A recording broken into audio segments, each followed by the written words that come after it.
کچھ لوگوں کے پاس علم ہوتا ہے پر ان کا علم کسی کو نفع نہیں دیتا، اسی طرح کچھ لوگوں کے پاس مال ہوتا ہے پر ان کا مال کسی کو فائدہ نہیں دیتا، سمیٹ کے لے جاتے ہیں ہر شے قبر میں۔ حضرت ابوبکر صدیق رضی اللہ تعالیٰ عنہ کا مال اتنی شان والا تھا کہ آپ رضی اللہ تعالیٰ عنہ کاروبار کرتے تھے اور کپڑے کا کاروبار کرتے تھے اور وسیع کاروبار کرتے تھے۔ جس دن آپ نے اسلام قبول کیا آپ کے پاس 40,000 دینار تھے۔ 40,000 دینار بہت بڑے امیر آدمی کے پاس ہوتے تھے۔ 40,000 دینار تھے، کچھ نے درہم بھی لکھے ہیں، 40,000 تھے، لیکن آپ نے سارے کے سارے راہ خدا میں خرچ کر دی۔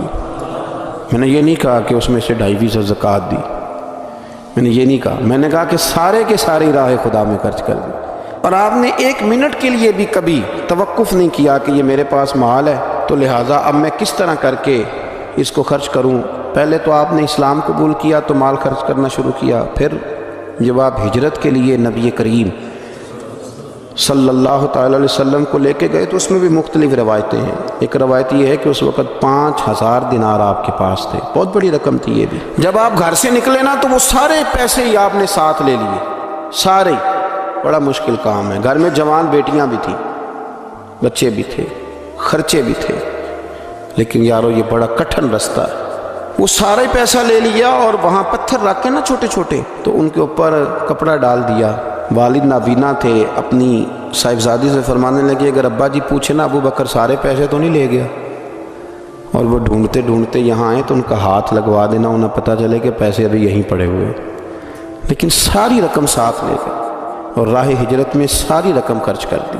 میرے نبی کریم صلی اللہ تعالی علیہ وسلم نے اعلان فرمایا غزوہ کے لیے، جنگ کے لیے، جہاد کے لیے، قحط کا زمانہ تھا، لوگوں کے پاس کھانے کو روٹی نہیں تھی۔ حضرت عمر فاروق فرماتے مجھے یوں لگتا تھا کہ ان دنوں سب سے زیادہ خوشحال میں ہی ہوں، تو میں نے اس طرح کیا کہ گھر کا سارا مال جمع کیا تو وہ میں نے نصف کیا، اس کو آدھا، اور آدھا مال میں نے رکھ لیا گھر والوں کے لیے اور آدھا مال پھر میں بول رہا ہوں 2.5% نہیں 50%۔ یہاں 2.5% کی زکوٰۃ دیتے ہوئے لوگ پریشان ہو جاتے ہیں۔ 50% جناب عمر فاروق رضی اللہ تعالیٰ عنہ فرماتے ہیں کہ وہ میں نے اس کو جمع کیا اور میں نے ارادہ کیا کہ آج ابو بکر سے آگے گزریں گے انشاءاللہ، نیکیوں میں، خرچ کرنے میں، کمانے میں نہیں، جمع کرنے میں نہیں، خرچ کرنے میں۔ فرماتے ہیں جب وہ میں مال لے کے نبی کریم کی بارگاہ میں گیا تو میں بڑا مطمئن تھا کہ آج میں آگے گزر ہی جاؤں گا، لیکن جب میں نے نظر اٹھائی تو میرا رنگ بدل گیا، میرے پیچھے پیچھے ابو بکر صدیق بھی آئے، اور فرماتے ہیں میں نے اس مرد درویش کا رنگ بدلا ہوا دیکھا، سر کی ٹوپی بھی اتار لی، پیروں کے جوتے بھی اتار دیے، وجود کے کپڑے بھی اتار کے بوریے کا لباس پہن لیے، اور گھر سے سوئی دھاگا بھی اٹھا لائے۔ کہتے ہیں مال رکھا، حضور نے مجھ سے پوچھا عمر کیا لائے ہو؟ میں نے کہا حضور آدھا لے آئے ہوں آدھا چھوڑ آئے ہوں۔ نبی کریم بڑے خوش ہوئے، مجھ سے پوچھا تھا کیا لائے ہو، بات پہ غور کرنا، اور ابو بکر صدیق سے پوچھا ابو بکر گھر میں کیا چھوڑ کے آئے ہو؟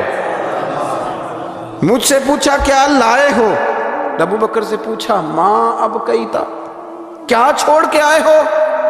جناب صدیق اکبر نے نظر جھکائی، قربان جاؤں جواب پہ بھی، یہ نہیں کہا حضور کچھ نہیں چھوڑ کے، یار یہ بھی تو بندہ کہ سونے سارے لے آئے ہوں، کیوں چھوڑنا تھا، آپ نے حکم کیا تھا چھوڑ، یہ نہیں کہا کہ یا رسول اللہ میں سارا لے آؤں، پر کیا جواب دیا؟ ماں اب کئیت لہم اللہ و رسول، یا رسول اللہ صلی اللہ علیہ وسلم آپ نے پوچھا کیا چھوڑ کے آئے ہوں؟ میں گھر میں اللہ چھوڑ آیا ہوں، اللہ کا نبی چھوڑ آیا ہوں، میرا کوئی گھر خالی ہے وہاں اللہ کا ذکر ہوتا ہے، وہاں رسول اللہ کی نعت ہوتی ہے، حضور گھر میں اللہ رسول کا نام چھوڑ کے بھرا ہوا گھر چھوڑ کے آئے۔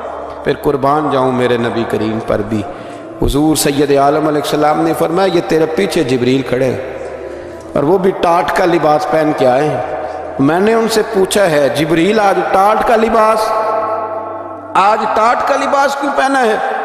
تو عرض کی یا رسول اللہ آج نا ابو بکر صدیق نے ٹاٹ کا لباس پہنا ہے تو رب کو اتنا پسند آیا ہے کہ اس نے کہا فرشتوں نوری کپڑے اتارو سارے، یہ روپ دھارو نا جو میرے یار کے یار میں دھارا ہے، یہ بڑا تینوں لب دیں آپ گواچے، سانو اپنی خبر نہ کوئی، ساتھوں پارے نہیں ککھ گلیاں، سانو تے آخ دے لوگ شدائی، ہاں ہاں سانو آخ دے لوگ شدائی، کیونکہ ایسا ننگ نموس دا ساڑ کے چولا، گل پہنے ہیں تاج گدائی، سجنا اپنا آپ گوایا ہے تاں یار نے چاتی پائی۔ سارا ہی رکھ دیا، سارا ہی۔ اور ایک جملہ امام سیوطی نے لکھا ہے جس پر وجد کرنے کو دل کرتا ہے، میں صحیح کہہ رہا ہوں، وجد کرنے کو دل کرتا ہے۔ امام سیوطی فرماتے ہیں کہ نبی پاک صلی اللہ تعالیٰ علیہ وآلہ وسلم نے کہا کہ ابو بکر میرا رب فرماتا ہے کہ تو سارا ہی لے آیا ہے اور ٹاٹ کا لباس تو نے پہن لیا ہے، تو رب فرماتا ہے کہ ابو بکر سے پوچھئے کہ ابو بکر اس حال میں اپنے رب سے راضی ہے کہ نہیں، اس حال میں راضی ہے کہ نہیں؟ تو صدیق اکبر کی تو چیخ نکل گئی، عرض کی یا رسول اللہ میں کہاں اور میرا رب کہاں؟ میرا اللہ میری رضا پوچھتا ہے۔ یا رسول اللہ میں اللہ سے بھی راضی ہوں، رسول سے بھی راضی ہوں، دین اسلام سے بھی راضی ہوں، حضور میں بڑا ہی راضی۔ اور میں نے یہاں ایک عجیب بات پڑھی، حضرت ابی بن کعب نے ایک دفعہ کہا تھا یا رسول اللہ میں نے سارا مال دینا ہے، فرمایا نہیں بھائی، چوتھا حصہ دے، 3 حصے رکھ لے۔ حضرت ابو لبابہ نے بھی کہا تھا حضور سارا مال پیش کرنا ہے، فرمایا نہ، تیرے بچے پیچھے فاقہ مرے، میں نہیں سارا قبول کرتا، چاہے دین کے، چوتھا حصہ دے۔ ان سے کہا سارا نہیں قبول کرنا، یہ سارا لائے تو ان کا قبول کر لیا۔ اور پھر لفظ ہیں بڑے خوبصورت حدیث پاک میں، نبی کریم علیہ السلام نے فرمایا، یہ ابن ماجہ کی روایت ہے، فرمایا مجھے کسی کے مال نے اتنا نفع نہیں دیا، کسے بادشاہ، اللہ اکبر، فرمایا کسی کے مال نے اتنا نفع نہیں دیا جتنا ابو بکر صدیق کے مال نے نفع دیا۔